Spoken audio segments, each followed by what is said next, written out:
5 नवंबर 2014 को काशी में गंगा महासभा हुई थी। उसमें गंगा निर्मलीकरण के लिए भगीरथ इकट्ठे हुए थे। जस्टिस मालवीय जी गंगा महासभा के अध्यक्ष बनाए गए। गंगा मंत्रालय बनाया गया था, उसकी उमा भारती मंत्री थी, इनको अध्यक्ष बनाया गया। मालवीय जी से मेरी बात हुई थी। एक हरदोई के भी सज्जन थे, उन्होंने कहा कि हम भी चलना चाहते हैं, मालवीय जी से बात करो। मैंने बात की। उसके बाद खैर ये तो गए नहीं, हमें दिल्ली से जाना था, इधर से होकर निकले इनकी वजह से, लेकिन वो नहीं गए। ये तो है, आदमी बात कह के बदल जाता है, वो अलग विषय। वैसे मैं न जाता, लेकिन हमारे लिए अच्छा ये रहा। मैं 4 को गाजियाबाद से बैठा काशी विश्वनाथ एक्सप्रेस में और 5 की सुबह पहुंच गया वाराणसी। वहाँ से गंगा किनारे मैंने 4-5 पेपर लिए। ठंड हो गई थी, आज ठंड नहीं है, उस दिन सुबह सुबह ठंड थी वहाँ पर। गंगा नदियों के किनारे वैसे भी ठंड हो जाती है थोड़ी सी। मैंने धूप का सेवन करता रहा, पेपर पढ़ता रहा। फिर मैंने कहा कि अब हम स्नान ध्यान के लिए क्या किया जाए। गंगा किनारे अगर मैं शेव करूँगा तो हमारा गंगा निर्मलीकरण के लिए आया हूँ, यहाँ गंदगी फैलाना ठीक नहीं। और नियम तो मैंने कहा कि नियमों का पालन कड़ाई से करूँगा। तो पता चला एक आचार्य जी आए हुए थे, एक आचार्य, उनका नाम नहीं याद आ रहा है, तो पेपर में एक खबर प्रकाशित हुई थी, उनका फ़ोन नंबर मेरे पास था, वो मथुरा के थे। मैंने उनको फ़ोन किया, पता नहीं आचार्य चंद्रदेव या इस तरह से कोई नाम था, नाम नहीं याद आ रहा है। मैंने उन्होंने कहा आप वहाँ चले जाइए बुला नाला पर, आर्य समाज में। हमने कहा ठीक है। हमने भी सोचा भाई 500 रुपये 700 रुपये हम क्यों खर्च करें सिर्फ स्नान ध्यान इसके लिए। रिक्शे वाले से बात की, ब्रीफ केस अपना लिया, मैं चल पड़ा। उसने कहा कि हम इतने रुपए लेंगे। हमने कहा 1 किलोमीटर है यहाँ से, मैं टहल जाऊँगा, सवेरे का वक्त है। किसी ने सज्जन ने बताया कि आप इस गली से निकल जाओ, बहुत शॉर्टकट है। हमने कहा ठीक है। मैं उधर से निकला तो एक सज्जन पेपर अखबार पढ़ रहे थे बैठे, उनसे मैंने बात की। मैंने कहा मैं सही रास्ते पे जा रहा हूँ। उन्होंने कहा आप सही जा रहे हैं। तो कहा कहाँ से आए, मैंने पूरी बात बताई। मैं ऐसे ऐसे हूँ, हरदोई मूल का हूँ, आया हूँ दिल्ली से, गाजियाबाद, नोएडा से। नोएडा में दोनों में कंसल्टेंट था दीपाची हॉस्पिटल में। तो उन्होंने कहा कि कैसे। हमने गंगा महासभा में मालवीय जी से बात हुई थी, मालवीय जी ने बुलाया। उनका जस्टिस मालवीय। हमने कहा हाँ। कि आपको यदि हमारे पर विश्वास हो तो मेरे घर का उपयोग कर लो। हमने कहा हमें तो आप पर विश्वास है, लेकिन आपको हमारे पर विश्वास है कि। उन्होंने कहा कि आप पर पूरा भरोसा है, विश्वास है मुझे। मैंने वहीं पर अपना ब्रीफ केस रखा, वहीं पर अपना आराम की, स्नान आदि करके उसके बाद मैं महासभा के लिए निकला। सीएम एंग्लो बंगाली कॉलेज है वहाँ पर, सीएम मुखर्जी थे, चिंतामणि मुखर्जी, उनके नाम से उन्होंने उसकी स्थापना की, तो ही नाम दिया गया होगा। बहुत बड़ी विशाल सभा, उसमें सन्यासी, शंकराचार्य, महामंडलेश्वर, उमा भारती मंत्री उसकी थी, वो स्वयं उपस्थित हैं। मालवीय जी की अध्यक्षता है। मेरे बारे में वहाँ पर एक दिया गया वक्तव्य, मैंने स्लिप दे दी थी। संचालक महोदय ने हमारे बारे में बताया कि डॉक्टर राजेश मिश्र नोएडा से आ चुके हैं। वे अपने गंगा निर्मलीकरण अभियान के तहत पहले से ही काम कर रहे हैं। उन्होंने अपनी माता जी की अंत्येष्टि की। अंत्येष्टि की राख और अस्थियों को उन्होंने 5 गड्ढे बनाए, उसमें उनको भरा। भरने के बाद में पंचवटी रोपित कर दी। ये बात बहुत अच्छी गई। इसके प्रधान संपादक थे इसके दैनिक जागरण के, उन्होंने हमें मिले, हमारी उन्होंने प्रशंसा की। उन्होंने कहा डॉक्टर साहब आप बहुत अच्छा काम कर रहे हैं, और ये भी कहा नोएडा में आना तो मुझे ज़रूर मिलना। खैर हमारी उनके बाद में तो भेंट नहीं हुई। मालवीय जी के साथ में भी वहाँ पर शंकराचार्य जी थे, उन्होंने मुझे आशीर्वाद स्वरूप एक माला पहनाई रुद्राक्ष की, आशीर्वाद उनसे मैंने लिया। मालवीय जी के साथ एक फ़ोटो मेरा प्रकाशित हुआ, जो यहाँ पर भी 2 अखबारों ने उसको प्रकाशित किया। बाकी वहाँ इतना बड़ा बड़ा कार्यक्रम था, मैं कौन सा उसमें, मैं एक सामान्य व्यक्ति। लेकिन यहाँ पर मैंने व्रत लिया था चीनी और चीनी से बनी चीज़ें छोड़ने का। मैंने 10 वर्ष आज हो गए, ये मैं कहना चाहता हूँ, चीनी और चीनी से बनी चीज़ें छोड़ दी गंगा निर्मलीकरण को लेकर के। बीच में कोरोना काल में कहा गंगा निर्मल हो गई, तो किसी ने कहा कि हमसे छुआ लो मुँह में, या कोई ऐसी मीठी चीज़, खीर या कुछ ऐसा तो कर लो, तो उसको छुआना कहें या जो कुछ कहें। मैंने 10 वर्ष हो चुके हैं चीनी से बनी चीज़ें छोड़े हुए। और एक मैंने व्रत लिया था कि गंगा किनारे जो अंत्येष्टि होगी, गंगा या किसी नदी किनारे, मैं अंत्येष्टि में सम्मिलित नहीं होऊँगा। अंत्येष्टि से गंगा नहीं गंदी होती। कहा गया है कि वेद कहता है भस्मांतम शरीरम, शरीर को अंत तक बिल्कुल भस्म करना चाहिए, सारा सब कुछ राख भस्म हो जाए। वहाँ पर इतना बचा लिया जाता है जो बच्चे स्थल को, पता नहीं कहाँ से परंपरा शुरू हुई है उसको ऐसे डालने की। और पुड़िया खा करके थूकना, मनुष्य वहाँ पर पहुँचता है गंगा किनारे, प्रदूषण फैलना शुरू हो जाता है। मैंने 10 वर्ष पूरे होने पर मैंने कहा एक बात रखूँगा अपनी। तो मालवीय जी मोदी जी के प्रस्तावक थे पहले वहाँ से, काशी में, वाराणसी से उन्होंने चुनाव लड़ा था। और उनका बड़ा योगदान था जो एमपी बनकर के आए थे मोदी जी। वो इसमें बीएचयू के काशी हिंदू विश्वविद्यालय के चांसलर हैं, कुलाधिपति। सेंट्रल यूनिवर्सिटी का वैसे राष्ट्रपति होता है, लेकिन कुछ ऐसी यूनिवर्सिटी उनका वाइलाज ऐसा है, उसमें कोई भी हो सकता है। तो मालवीय जी इस समय हैं कुलाधिपति, चांसलर। कुछ लोग भूल जाते हैं। अभी एक पत्रकार यहाँ पर आए थे लखनऊ के, उनका वो कुलपति बीसी, हमने कहा गलत आप जा रहे हो, आपको नहीं कहना चाहिए। कुलाधिपति चांसलर होता है, बीसी वाइस चांसलर होता है।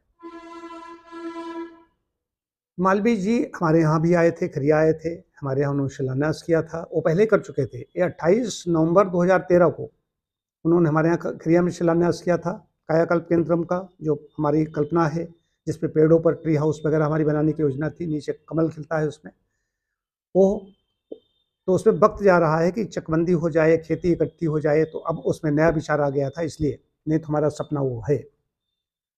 इसके बाद में 2 पेपरों ने, आज और हिंदुस्तान ने, यहाँ प्रकाशित किया कि चीनी और चीनी से बनी चीज़ें, गंगा निर्मल होने तक चीनी और चीनी से बनी चीज़ें ग्रहण नहीं करेंगे डॉक्टर राजेश। अमर उजाला ने भी प्रकाशित किया था। गंगा निर्मलीकरण पर बहुत ज़्यादा पैसा खर्च किया गया, उसके बाद में भी निर्मलीकरण नहीं हो पाया। ये बड़ा विषय है। लेकिन जब वहाँ पर नमामि गंगे प्रोजेक्ट, महामना मालवीय जी की कल्पना को साकार करने के लिए इतने लोग जुटे थे, इतना उत्साह था, वो शताब्दी समारोह था। शताब्दी समारोह था 5 नवंबर 1914 को। अंग्रेजों से इनका विवाद हुआ, भारतीयों का। मालवीय जी जो वकील थे, तो मौखिक स्वीकृति दी थी कि गंगा की अविरलता पर हिंदुओं का मौलिक अधिकार है। इसीलिए वो शताब्दी समारोह 5 नवंबर 2014 को मनाया गया था। तो बात यहाँ से हरदोई से चली थी, मेरा सौभाग्य था, मैं उसमें सम्मिलित हुआ। उस मंच से हमारा फोटो मालवीय जी के साथ बाद में बना और वही प्रकाशित हुआ। तो महामना ने कितना काम किया गंगा की अविरलता के लिए। अभी भी जो डैम बनाकर रोका गया, टेहरी डैम है, तो बाद में बने। अंग्रेजों ने उस समय डैम बनाना चाहते थे, नहीं बनाए उन्होंने। तो काम तो बहुत कुछ करने हैं, लेकिन इसमें भी आत्मतोष मिलता है कि अपने सेहत के लिए, अपने चिकित्सार्थियों की सेहत के लिए मैंने चीनी और चीनी से बनी चीज़ें छोड़ी। और उसमें और चीज़ एक जुड़ा, 12 मार्च 2023 को मैंने यात्रा की थी, सांडी मार्च किया था, पद यात्रा की थी, हमारे साथ में कई लोग यहाँ से थे। चीनी सत्याग्रह किया था कि चीनी और चीनी से बनी चीज़ें सेहत के लिए ठीक नहीं हैं। सरकार से भी मांग की थी कि सरकार एक वैधानिक चेतावनी जारी करने का निर्देश या कानून ऐसा बनाए कि जो जहाँ पर शुगर मिल हैं उनकी पैकिंग पर एक चेतावनी अंकित हो कि चीनी का सेवन करना स्वास्थ्य के लिए हानिकारक है। और जो मिठाई जहाँ तैयार की जाती है दुकानों पर, उनके डिब्बे पर ये लिखा होना चाहिए कि चीनी और चीनी से बनी चीज़ों का सेवन करना सेहत के लिए हानिकारक है, स्वास्थ्य के लिए हानिकारक है। ये 10 वर्ष पूरे होने पर मैं ये कह रहा हूँ कि मैंने क्या पाया, कितनी इम्यूनिटी है, कितना ओज, तेज, जोश, सब कुछ। चीनी मादक द्रव्यों से ज़्यादा खतरनाक है, मादक द्रव्यों से ज़्यादा हानिकारक है। और अभी नहीं तो कालांतर में सोचा जाएगा इस विषय पर। मैं, मेरे यहाँ डॉक्टर श्रुति, डॉक्टर अभिषेक, हमारे एक शाला के सदस्य, कई नंद किशोर, सागर पांडे जी, शिवकुमार भी थे, शिवकुमार ने भी छोड़ी है, और कई लोग ऐसे हैं जो यहाँ पर मतलब साथ में नहीं गए थे, वो भी पहले से हमारे देखा देखी उन्होंने चीनी और चीनी से बनी चीज़ें छोड़ दी। इतने अच्छे परिणाम ये हैं कि ऐसा कोई रोग नहीं है। अभी एक मैंने केस देखा, लड़की आई शाहजहाँपुर से, अभी मैं उसको डाइट चार्ट बना के आया तो उसको कह देती चीनी हमें उसमें ले लेने दो, एक चाय हमें लेना चाहती हूँ सुबह-सुबह, उसमें चीनी। हमने कहा ना, मैं चीनी के लिए हाँ नहीं कर सकता, तुम्हें उपचार लेना है तो लो, ना लेना हो न लो, लेकिन मैं पाप नहीं कर सकता चीनी, जबकि वज़न उसका बहुत ज़्यादा है, 81 किलो उसका वज़न है। तो ये है कि विषय, तो गंगा महासभा और चीनी देखो कहाँ से कहाँ कैसे चीज़ जुड़ जाती है। और उस दिन मैं कुछ खाना भी चाहता था मीठा वहाँ पर, तो मीठा जो मिल रहा था उसमें लड्डू थे, कहीं बूंदी थी, कहीं बेसन था, कहीं अन्न था, ऐसी चीज़ें मिल रही थी। और मैं 28 मई 2013 से दोपहर में के बाद में अन्न नहीं ग्रहण कर रहा था, तो मैं कैसे खाता? फिर मैंने अपने फलाहार में चिक्की ली गुड़ की, उसको मैंने खाया। शाम का फलाहार मतलब एक तरीके से सुबह, उस दिन भी मुझे चीनी नहीं, हमने कहा आज खाऊँगा, उसका से बंद। उस दिन में मैंने शाम को चीनी नहीं मिली, हमने कहा और अच्छा रहा, यहीं से छूट गया। तो हमारा स्वास्थ्य भी अच्छा है, उसके लिए अच्छा है, गंगा के लिए मैं लगा हुआ हूँ। मेरा ब्रह्मचारी, हमारे साथ कई लोग हैं, यहाँ ठाकुर हरबंस सिंह हैं, पतंजल योग के प्रभारी हैं, जिला प्रभारी, ऐसे कई लोग हैं, कुछ अध्यापक हैं, कई प्रोफेसर हैं। ये लोग गंगा महासभा के लिए, निर्मलीकरण के लिए किसी नदी किनारे अंत्येष्टि में शामिल नहीं होते। हम लोगों का कहना है कि खेत और खलिहान कहीं पर भी शमशान में उनको पुण्यात्मा जो शरीर है उसकी अंत्येष्टि करो, उसकी अस्थियां और सब लेकर के उसको कहीं पर जाओ, गड्ढे में भरो। गंगा, यमुना, गोमती, कावेरी, जहाँ से जो ज़्यादा है उसको लाना हो तो उसमें जल डाल डाल के उसकी सिंचाई करो। मैं तो ये कहता हूँ। तो पर्यावरण की भी उधर बात हो रही है और गंगा निर्मलीकरण के लिए भी बात हो रही है। तो मेरा अपना एक चिंतन है, इस पर बहुत कस के प्रकाशित भी हुआ। हमारे प्रांत में एक तो खबर प्रांत में पूरे उसमें गई, दैनिक जागरण के। तो गंगा निर्मल हो, मेरी तो भावना यही है। एक बात और इसमें जोड़नी है कि जब मैंने महामना मालवीय जी के सुपौत्र जस्टिस गिरधर मालवीय जी का व्याख्यान वहाँ सुना, तो उन्होंने कहा कि मेरे दादाजी कहते थे, दादाजी मतलब महामना, कहते थे कि गंगा स्नान के लिए कौन कौन चलेगा?